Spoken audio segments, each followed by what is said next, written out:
What happens when your supposed role player suddenly becomes the assassin the opposition never saw coming? That's exactly what unfolded in Chicago last night, where Lexie Hull, a player critics had written off as ice cold and out of rhythm, turned into the deadliest shooter in the building. Just weeks ago, she was mired in what could only be described as the worst stretch of her professional career. 2 of 25 from deep, confidence visibly eroding, hesitation seeping into every release. Opponents were sagging off her, daring her to shoot, knowing the ball likely wouldn't fall. But the Chicago Sky learned a painful lesson: you don't ignore a shooter forever. Early in the first quarter, Hull took a pass, squared up, and without a flicker of doubt, launched from deep, swish. That one shot cracked the shell she had been trapped in for weeks. Suddenly, her cuts were sharper, her spacing more deliberate, and her release lightning quick. By night's end, Hull had buried 4 of 6 from 3, dropped a season-high 17 points, and posted a jaw-dropping yaon, 22 plus, minus. Her teammates knew what this meant. The bench erupted every time she hit another shot. Boston flashing the 3-finger salute, Cunningham wrapping her in an embrace because they'd seen the work, the grind, the frustration. This wasn't just points on a scoreboard. It was the rebirth of a weapon Indiana desperately needed. In a game where the Fever were missing their biggest star, Hull didn't just step up, she took over, rewriting her own narrative in real time. And if last night is a preview of what's coming, the rest of the league just got a new problem to worry about. When your franchise player is sidelined, most teams crumble. Indiana, they found another gear. Caitlin Clark, the heartbeat of the Fever's offense, their floor general. Their headline maker wasn't even suited up. Official reports listed her out with quad and groin injuries, the kind of nagging setbacks that can derail both momentum and morale this late in the season. For most franchises, losing your centerpiece is the basketball equivalent of pulling the engine out of a car. But the Fever's situation was even more precarious. Both of their backup point guards, Sydney Colson and Ari McDonald, were already done for the year with season-ending injuries. Think about that for a moment. No star playmaker, no traditional point guard, and a roster filled with players being asked to do jobs they weren't originally brought in to do. The Doomsayers were ready to chalk this one up as a loss before the ball even tipped. And honestly, on paper, they had every reason to believe that. But Indiana refused to read the obituary being written for them. The sideline energy was different, locked in, defiant. In shoot-around, you could see Coach Stephanie White pointing to the wings and bigs, assigning ball-handling duties that would normally fall squarely on Clark's shoulders. There was no panic, no wait until she's back mindset. Instead, the Fever adopted a gritty, let's make this work attitude that spoke volumes about their culture. And when the game began, the absence of Clark didn't manifest as chaos, it became fuel. Without their floor general, the Fever played freer, relying on instinct, communication, and trust. This wasn't the Indiana team people expected to see without Caitlin Clark. This was a team that seemed determined to prove they could win without her. And win they did in emphatic fashion. Desperation forces innovation, and in Indiana's case, it might have unlocked a whole new way to win.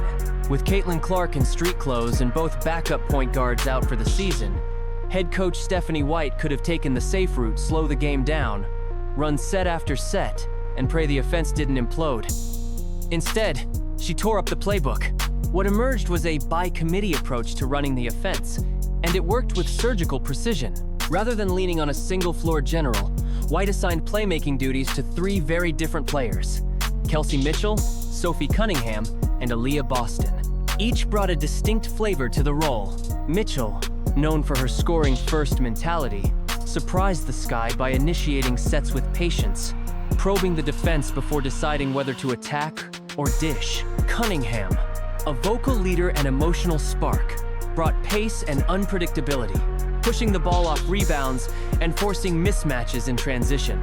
And Boston, the 6'5" all-star center, showcased just how much her game has evolved, operating as a high-post facilitator and hitting cutters with pinpoint passes.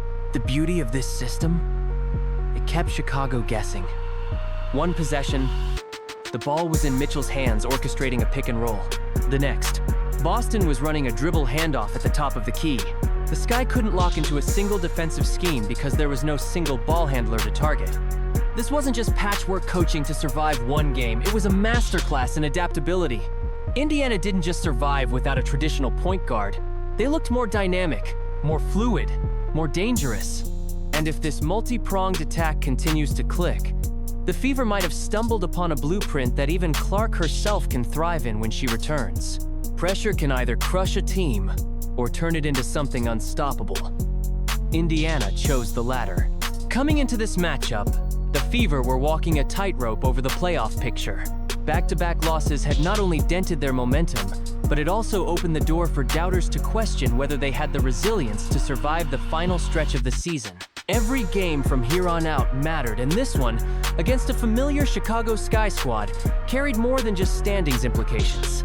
It was about setting a tone. There's something about rivalry games that sharpens the edges, and for Indiana, this was exactly that. Chicago had seen them enough times this season to know their tendencies, strengths, and weak spots. That familiarity can be dangerous. It strips away the element of surprise, but it also makes a statement win all the more impactful. The Fever's pregame huddles weren't just routine, they had a different bite. Kelsey Mitchell's voice cut through the noise, reminding her teammates that playoff teams don't fold under pressure, they embrace it. And that message came through in the way Indiana attacked from the opening tip. They played fast but controlled, physical but disciplined. The Sky were met with a wall of intensity. Every loose ball was contested. Every rebound fought for like it was the last possession of the game. The win wasn't just about the scoreline, it was about reclaiming belief. After those recent losses, this game became a pivot point, the kind of performance that can realign a locker room's mentality. The Fever didn't just get back on track, they sent a message to the rest of the league. We can take your best shot and still come out stronger. Sometimes the biggest plays aren't on the scoreboard, they're in the energy that ripples through a team. For weeks, Lexie Hull had been a ghost on the stat sheet. Open looks clanging off the rim, confidence visibly fading. In a league as competitive as the WNBA, a prolonged slump can swallow a player whole. But on this night, Hull didn't just snap out of her funk, she detonated it. From her first made three-pointer, you could feel the air in Gainbridge Fieldhouse change. Teammates roared, the bench erupted, and the crowd's energy doubled. But it wasn't just that Hull hit shots, it was how she hit them. Step-in threes in rhythm, corner daggers after perfect off-ball cuts. One sequence summed it up perfectly. A Kelsey Mitchell drive pulled the defense in.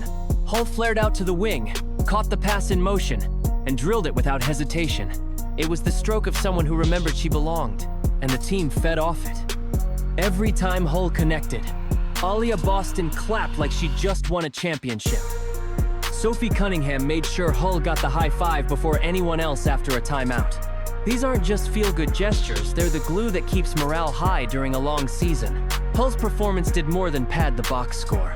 It gave Indiana another legitimate offensive threat, forcing Chicago to adjust its defensive assignments and freeing up space for Boston inside. But more importantly, it reminded every player in that locker room that slumps don't define you, responses do. If Hull can carry even half of this confidence into the next stretch, the Fever's offensive ceiling just got a whole lot higher. And given the timing, with playoff positioning on the line, that's the kind of emotional and tactical boost most teams can only hope for in August. When the team's primary ball handlers go down, most squads panic. Kelsey Mitchell? She reinvented herself overnight. For the majority of her career, Mitchell has been the quintessential scoring guard, lethal off the dribble, fearless from deep, and built to hunt buckets.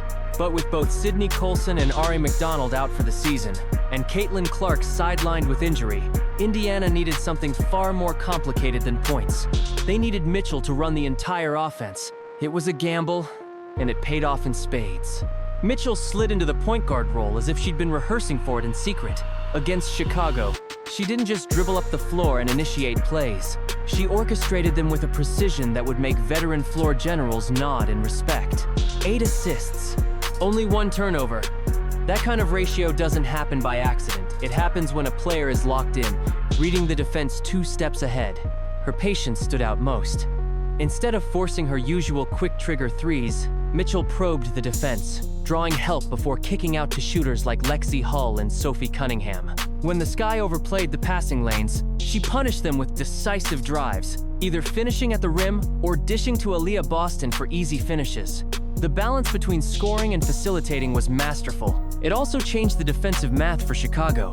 Normally, their plan would be to smother Mitchell's scoring, funneling her in to help defenders.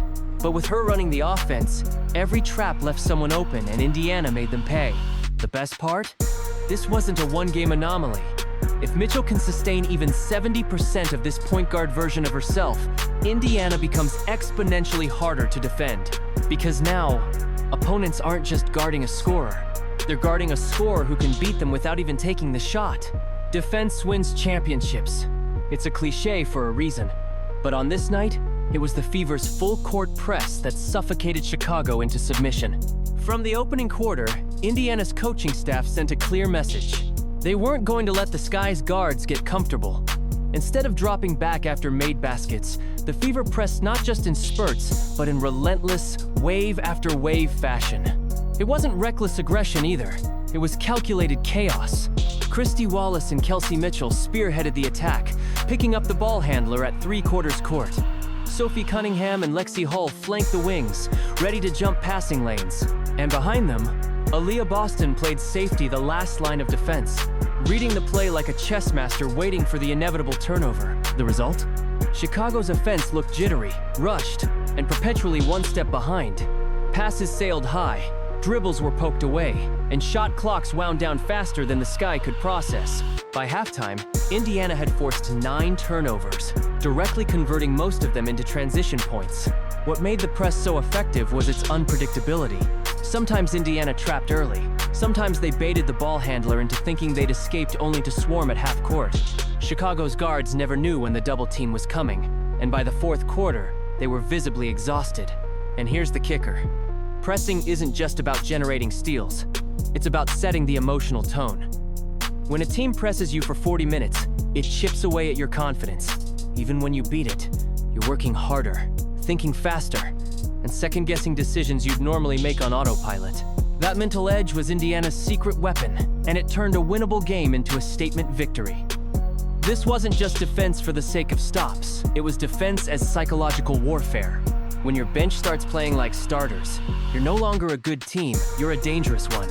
On this night, Indiana's second unit wasn't just filling in minutes. They were swinging momentum. In the second quarter, with the starters catching their breath, the Fever's bench went on a run that not only preserved the lead, but actually stretched it. That kind of depth is the difference between surviving a season and making noise in it. Lexie Hull set the tone with her defensive tenacity. She's not the kind of player who'll wow you with flashy stats, but she does the dirty work every championship-caliber roster needs, diving for loose balls, drawing charges, and sticking to shooters like a shadow. Her three-pointer from the corner midway through the quarter was just icing on the cake. Then there was Damiris Dantas, whose presence in the post added an entirely different wrinkle to Indiana's offense. She punished mismatches on the block, but more importantly, she facilitated from the high post, hitting cutters with precision passes. That skill set allowed the Fever to run a variation of their Princeton-inspired sets without missing a beat when Boston was resting. The real breakout, though, came from rookie Grace Berger. Still finding her rhythm in the pros, she showcased a poise beyond her years. She calmly handled Chicago's pressure, made crisp passes, and even hit a contested mid-range jumper in crunch moments. That basket didn't just earn points, it earned trust from her teammates and coaches. What stood out most was how the bench didn't just play safe. They took calculated risks, quick ball reversals, aggressive cuts, and decisive help defense that kept Chicago off balance. By the time the starters checked back in, the Sky's reserves were already demoralized. Depth doesn't just protect you from fatigue or injury, it forces opponents to respect every single minute of the game. Indiana's bench proved that when they're rolling, the Fever are 10 players deep and twice as dangerous. If you want to know the soul of a team, don't look at their highlight reel, look at their huddles. And on this night, Indiana's huddles told the whole story. Whether they were up by 12 or defending a 1-point lead, the communication was constant, and it wasn't just coming from the coaching staff. Players were locked in, leaning in, eyes wide, voices sharp. That's the kind of leadership that doesn't just happen. It's built over months of trust and accountability. At the center of it all was Caitlin Clark. Not just the scoring star, but the verbal heartbeat. She wasn't only barking out plays, she was encouraging, pointing out matchups, and reminding teammates of defensive rotations. This kind of on-court quarterbacking is rare in rookies. Rarer still when it's combined with the humility to listen when a veteran speaks. Aaliyah Boston was the anchor in those moments too. Her voice carried weight, and when she spoke, the room, or in this case, the huddle, listened. She was quick to point out details others might miss. A shift in Chicago's defensive coverage, a tell in the opposing point guard's dribble, or even a reminder to slow the pace when emotions ran high. What made these moments so potent was the balance. It wasn't a dictatorship where one player controlled the dialogue. It was a democratic flow of information, with everyone empowered to contribute from the starters to the last player on the bench. That culture of shared responsibility meant that when a decision had to be made in real time, everyone was already on the same page. We often talk about intangibles in sports as if they're invisible, but on nights like this, you can see them in the way players huddle up, the quick nods before inbound plays, the collective deep breath before a defensive stand. That's chemistry you can't fake, and it's why the Fever's execution down the stretch felt inevitable. There's winning a game, and then there's sending a message. When the final buzzer sounded, the scoreboard read victory, but the impact of Indiana's performance went far beyond the numbers. This wasn't just a hard-fought win, it was a declaration to the rest of the league.